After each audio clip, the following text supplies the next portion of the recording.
জয় friends, আমি রুদ্র। নতুন ভিডিওতে তোমাদের সবাইকে স্বাগত।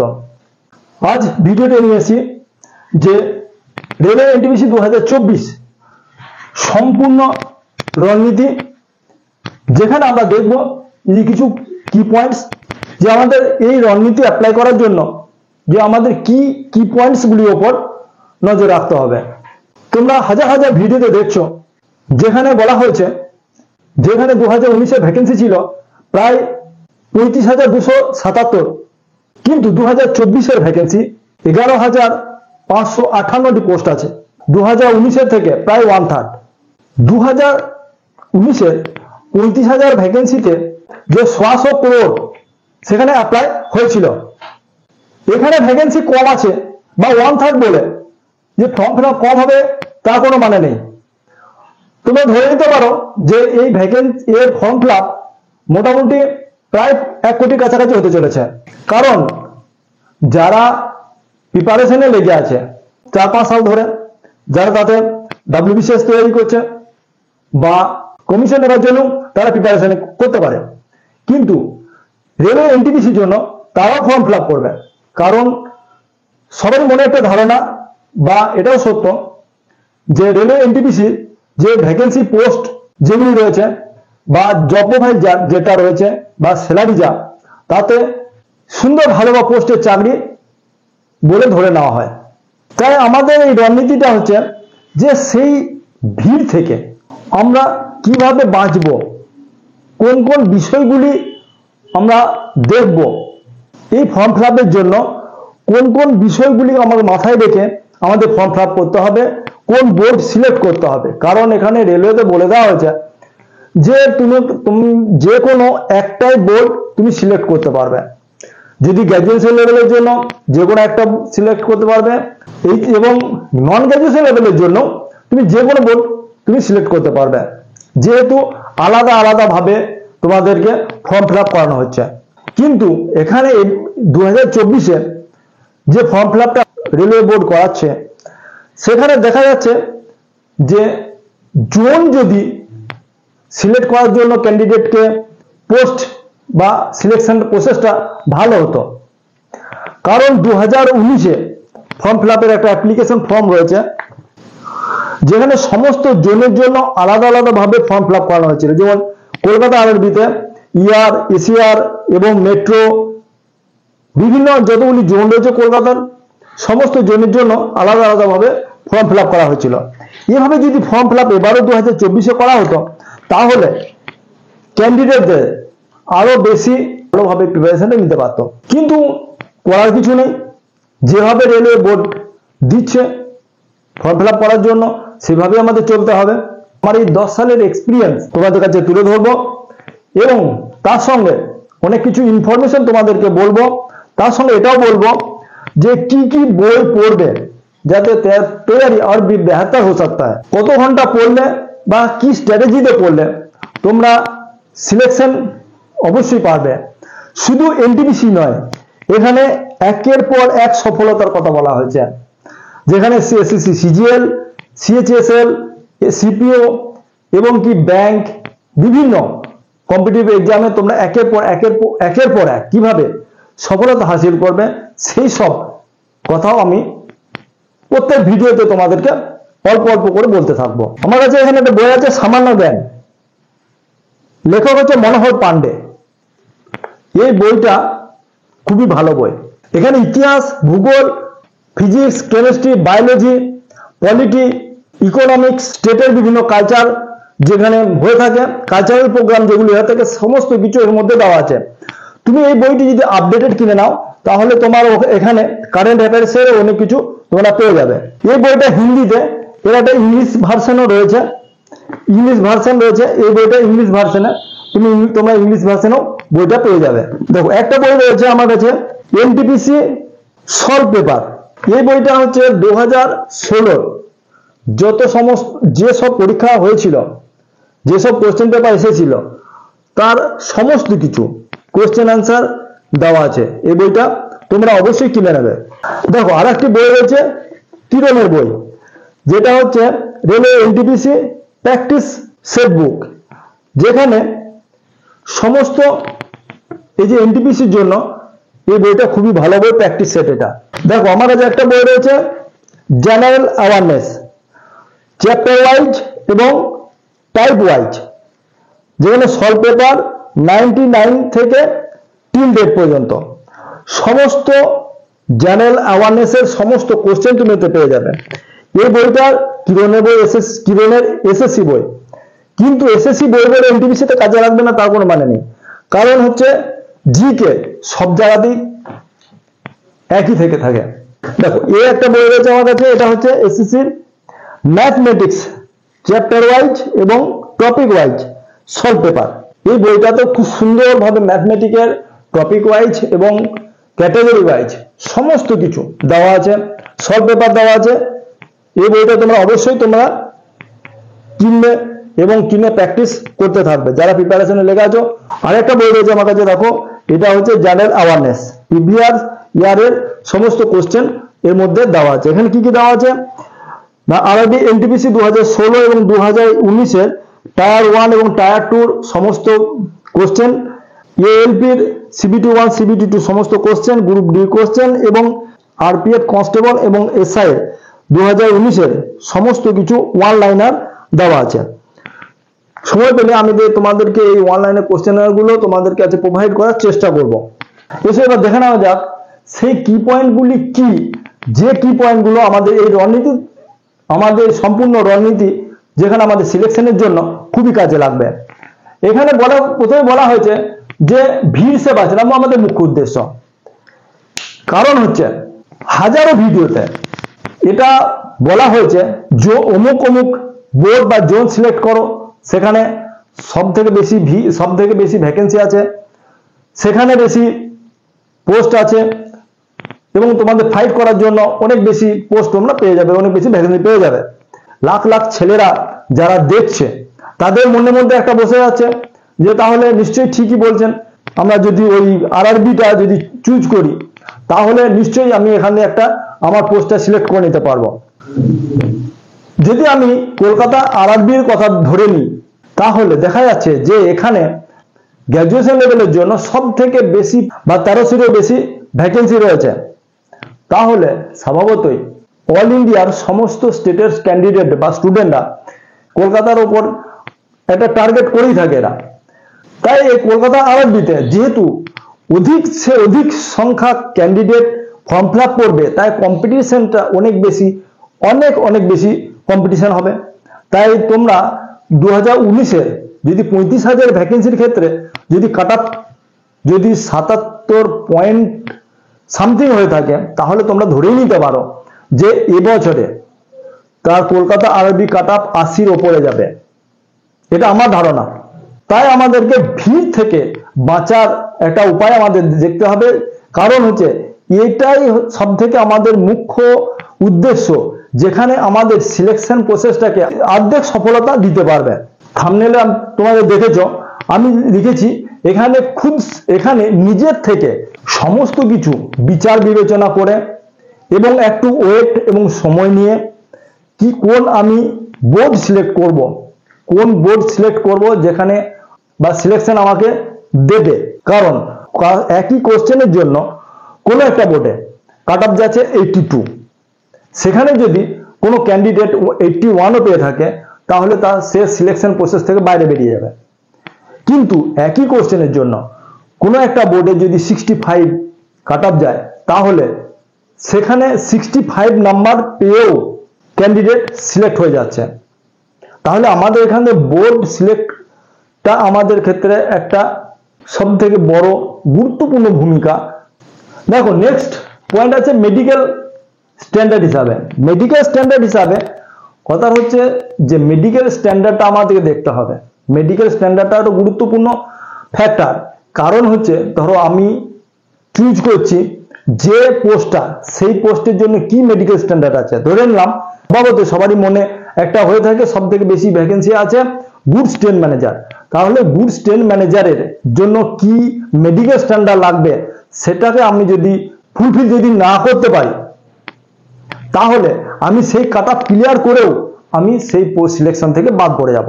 কিন্তু সেক্ষেত্রে আমার যদি হয়ে থাকে C2 মেডিকেল স্ট্যান্ডার্ড, তাহলে আমাকে চুজ করতে হবে যে টাইপিং পোস্ট যেগুলি আছে, যেখানে C2 লেভেলের যে পোস্টগুলি আছে, যেগুলি অফিসিয়ালি যেখানে টাইপ লাগবে সেই সব পোস্টগুলিতে আমাকে সিলেক্ট করতে হবে।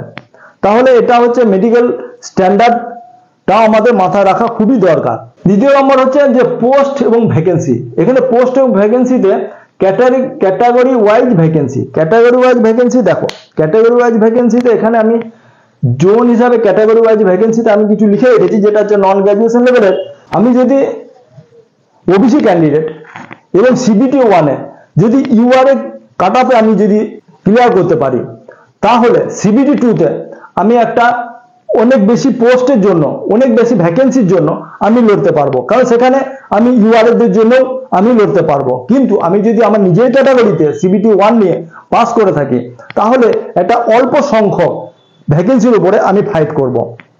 তাই আমাদেরকে দেখে নিতে হবে যে আমি যে পোস্টের জন্য যে বোর্ডে আমি সিলেক্ট করেছি বা যে বোর্ডে আমি ফর্ম ফিল-আপটা করছি, সেখানে আমার ক্যাটাগরিতে কতগুলি ভ্যাকেন্সি আছে। এমন দেখা গেল যে আমি যে সিলেকশন করেছি, যে বোর্ড সিলেক্ট করেছি, সেখানে আমার ক্যাটাগরিতে হয়তো কম সংখ্যক ভ্যাকেন্সি আছে, তাহলে সেখানে আমার ফাইট করার মতো কোনো সুযোগই থাকবে না।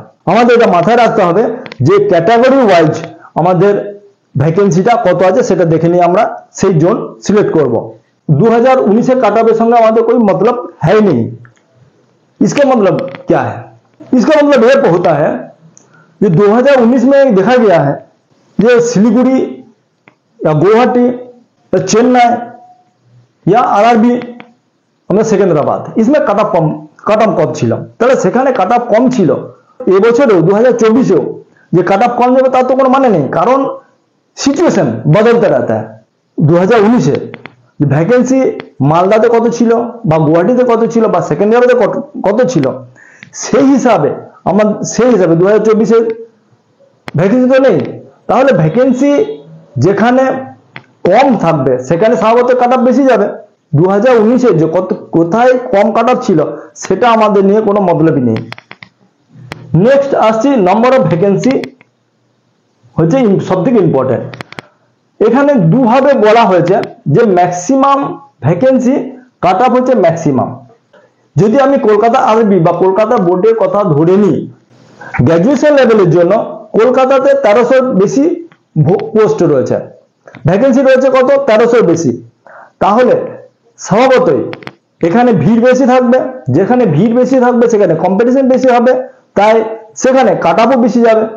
মিনিমাম ভ্যাকেন্সি ম্যাক্সিমাম রিস্ক, যে RRB-তে সব থেকে কম ভ্যাকেন্সি, অর্থাৎ 25, 35, 45, 50 এরকম যেখানে ভ্যাকেন্সি আছে, সেখানে যদি আমি ফর্ম ফিল আপ করি, তাহলে ক্যাটাগরি ওয়াইজ যদি দেখা যায় যেখানে 2-5টা আমার সিট বেঁচে থাকে, সেখানে আমাদের ফাইট করার মতো আমাদের জায়গায় থাকবে না। যেখানে মিনিমাম ভ্যাকেন্সি আছে সেগুলি আমাদের অ্যাভয়েড করতে হবে। তাহলে কোনগুলি আমরা চুজ করব? এখানে 3 নম্বর আসছে, যেখানে মিডিয়াম, অর্থাৎ না হাই না লো, অর্থাৎ মিডিয়াম ভ্যাকেন্সি যেখানে আছে, যেমন বিলাসপুর আছে, চেন্নাই আছে, গুয়াহাটি আছে, এইগুলিকে আমি টার্গেট করব। কারণ হচ্ছে এখানে এটা করলে যে সে ভিড় থেকে আমরা বাঁচার একটা পথ খুঁজে পাবো। জোন সিলেক্ট কিভাবে করব? যেখানে হচ্ছে সিলেকশন মিডিয়াম ভ্যাকেন্সি জোন। এখানে আগে বলেছি যে সিলেকশন যেখানে মিডিয়াম ভ্যাকেন্সি আছে চুজ করা মেন টার্গেট থাকবে। আর একটা সবথেকে বড় ইম্পর্টেন্ট কথা হচ্ছে যে ওয়েট অ্যান্ড ওয়াচ। এটা আমি আগেও বলেছি, এখনো বলছি, সমস্ত কিছু ভিডিও দেখে বা সমস্ত কিছু বিচার বিবেচনা করে, সমস্ত কিছু অ্যানালিসিস করে কোথায় ক্যান্ডিডেটরা বেশি ফর্ম ফিল আপ করছে সেই সব হিস্ট্রি আমাদেরকে মাথায় রেখে নিজের থেকে সব বিচার বিবেচনা করতে হবে। শুধু সেখানে আমাদেরকে ফর্ম ফিল আপ করতে হবে, ডিসাইড করতে হবে যে কোন জোন বা কোন বোর্ড আমি সিলেক্ট করলে আমরা এই ভিড় থেকে বাঁচবো, এবং আমি যে ক্যাটাগরিতে আমরা বিলং করি সেই ক্যাটাগরি সব থেকে বেশি ভ্যাকেন্সি কোথায় রয়েছে, বা যে পোস্ট আমি ফার্স্ট সিলেকশনে দিয়েছি, ফার্স্ট প্রিফারেন্সে রাখছি, সে তার ভ্যাকেন্সিটা কত রয়েছে। এবং লাস্টে দেখছি যে তুমি কতটা তৈরি, নিজে কতটা প্রিপারেশন, তার উপরে কোনো বোর্ড, কোনো জোন, পোস্ট কোনো নির্ভর করবে না। আমি যদি বেহতর তৈরিতে আছি, আমি যদি ভালো প্রিপারেশনে আছি, তাহলে যে প্রিপারেশনে লেগে আছি আমি নিজস্বই একটা যদি এই বোর্ডে ভরি বা এইখানে ভরি, এই পোস্টে ভরি, তাহলে অমুক পোস্টে ভরলে আমি অবশ্যই ক্লিয়ার করে ফেলবো। অতএব তার ক্ষেত্রে কোনো অসুবিধা নেই। যারা ধরে নাও যে কিছু মোবাইল অ্যাপস আছে যেমন টেক্সট বুক বা অলিভ বোর্ড, টেক্সট বুক মোবাইলে অ্যাপ্লাই তুমি যদি ওই যখন তোমাদের টেস্ট লাগাবে তখন তুমি যদি 80-র কাছাকাছি মার্কস পাও, বা তোমরা যে অল ইন্ডিয়া র্যাঙ্কিং দেখো যেখানে 20, 25 বা 50-এর মধ্যে তোমার যে র্যাঙ্ক থাকে, তাহলে তুমি অবশ্যই ভালো প্রিপারেশনে আছো। তাহলে তুমি সেক্ষেত্রে তোমার কোনো অসুবিধা নেই, যে কোনো বোর্ড ভরো, সেটা ঘরের কাছে হোক বা দূরের হোক, কোনো অসুবিধা নেই। কিন্তু আমাদের এই প্রিপারেশন, আমাদের এই রণনীতির কোথায় ব্যবহার করতে হবে, যেখানে যারা মিডিয়াম, বলা হয়েছে মিডিয়াম এবং লো যাদের প্রিপারেশन, तादर क्षेत्र की करते হবে, घर से कितनी भी दूर हो कोई बात नहीं है, हमें पहले सबसे पहले नौकरी चाहिए। तो इस बात को हमें नजर में रखते हुए हमें सिलेक्शन सबसे पहले मुख्य उद्देश्य से सिलेक्शन हमें लेना है। तो उसके लिए हमें क्या करना है, हमें उस बोर्ड करेंगे सिलेक्ट, घर से भी दूर कोनो बोर्ड सिलेक्ट, लेकिन हमें जे कोनो पोस्ट जोन हमें सिलेक्शन लाएगा, उसके लिए हमें मने में जो कॉन्फिडेंस है, चाहे वो वेस्ट बंगाल का हो या बिहार, झारखंड, यूपी का हो, उसको क्यों ना हमें मद्रास में भरना पड़े, उसको क्यों ना उसको बैंगलोर भरना पड़े, उसको क्यों ना चेन्नई में भरना पड़े, এটা মাথায় রাখতে হবে যে সবার আগে আমাদেরকে সিলেকশন নিতে হবে। নেক্সট হচ্ছে যে ভ্যাকেন্সি জোন ওয়াইজ 2024 এটা হচ্ছে নন গ্র্যাজুয়েশন লেভেলে। একটু দেখে নি যে মুম্বাই জোনে সবথেকে বেশি ভ্যাকেন্সি হচ্ছে 669টি ভ্যাকেন্সি আছে, যেখানে পোস্ট, যেখানে জোন কয়টি আছে, যেখানে সিআর জোন, এশিয়ার জোন এবং হচ্ছে ওয়েস্টার্ন রিজন। তাহলে ইস্টার্ন রিজনে যে কোন কোন ভ্যাকেন্সি আছে, এখানে পোস্ট রয়েছে যে commercial cum ticket clerk, account clerk cum ticket typist এবং জুনিয়র ক্লার্ক কাম টাইপিস্ট। ইউআরদের ক্ষেত্রে এখানে রয়েছে 205টি পোস্ট এবং এসির জন্য এগুলি পোস্ট আছে, টোটাল মিলিয়ে 669। যদি কলকাতার কথা ধরা হয়, যেখানে কলকাতাতে এখানে দেওয়া হয়েছে শুধুমাত্র দুটি জোনের কথা বলা হয়েছে, দুটি রিজনের কথা বলা হয়েছে, যেমন ইয়ার জোন এবং এশিয়ার জোন। ইয়ার জোন এবং এশিয়ার জোনে এই পোস্টের জন্য টোটাল ভ্যাকেন্সি রয়েছে ইউআর এর জন্য হচ্ছে 46, ইউআর এর জন্য 46 রয়েছে এবং ওবিসির জন্য 13টি রয়েছে, এসসির জন্য 24টি এবং এক্স সার্ভিসম্যানের জন্য 13টি পোস্ট রয়েছে। যেখানে এই দুটি জনের মধ্যে অ্যাকাউন্ট ক্লার্ক কাম টাইপিস্ট, যেখানে ইউআরদের জন্য 54টি পোস্ট রয়েছে, ওবিসির জন্য 35টি পোস্ট রয়েছে এবং এসসির জন্য 21টি এবং এক্স সার্ভিসম্যানদের জন্য 14টি পোস্ট রয়েছে। এবং জুনিয়র ক্লার্ক কাম টাইপিস্ট, যেখানে ইউআর এর জন্য 94 পোস্ট রয়েছে, ওবিসির জন্য 43, এসসির জন্য 21টি এবং এক্স সার্ভিসম্যানদের জন্য 18টি পোস্ট রয়েছে। এখানে হচ্ছে আমি যদি বিলাসপুর ধরে নিই, যেখানে যে দুটো রিজন হচ্ছে এসসি সিআর এবং সিআর, এই দুটি রিজনে সব থেকে বেশি কি পোস্ট রয়েছে, সিসিটিসি। এখানে কি হচ্ছে ইউআরদের জন্য 40টি এবং ওবিসির জন্য 35টি, এসসির জন্য 7টি এবং এক্স সার্ভিসম্যানদের জন্য 12টি পোস্ট রয়েছে। দেখুন টোটাল ভ্যাকেন্সি আছে 152টি পোস্ট। যদি আহমেদাবাদে ধরা হয়, আহমেদাবাদের একটাই রিজন যে ওয়েস্টার্ন রিজন, এখানে সিসিটিসির জন্য কি পোস্ট রয়েছে, ইউআরদের জন্য 63টি এবং ওবিসির জন্য 40টি এবং এসসির জন্য 23টি পোস্ট এবং এক্স সার্ভিসম্যানদের জন্য 15টি পোস্ট রয়েছে। টোটাল 210টি পোস্ট আছে এতে। যদি চণ্ডীগড় বা চেন্নাইয়ের দেখা যায়, তাহলে এগুলো দেখা যাচ্ছে যে টোটাল ভ্যাকেন্সি চণ্ডীগড়ে 247টি এবং চেন্নাইয়ে হচ্ছে 194টি। ক্যাটাগরি ওয়াইজ কি কত ভ্যাকেন্সি আছে সেগুলো এখানে কত বলা হলো। এবার কম্পিউটার স্ক্রিনে দেখে নেব যে 2019 এবং 2024-এর যেটা একটা কম্পারিজন করব, যে কোথায় কত ভ্যাকেন্সি ছিল, কোথায় কাট অফ কম ছিল, আগেরবার ভ্যাকেন্সি সঙ্গে এবারে ভ্যাকেন্সির সঙ্গে তুলনা করলে কি কি আমরা ফল পাবো, সেগুলি আমরা আলোচনা করব।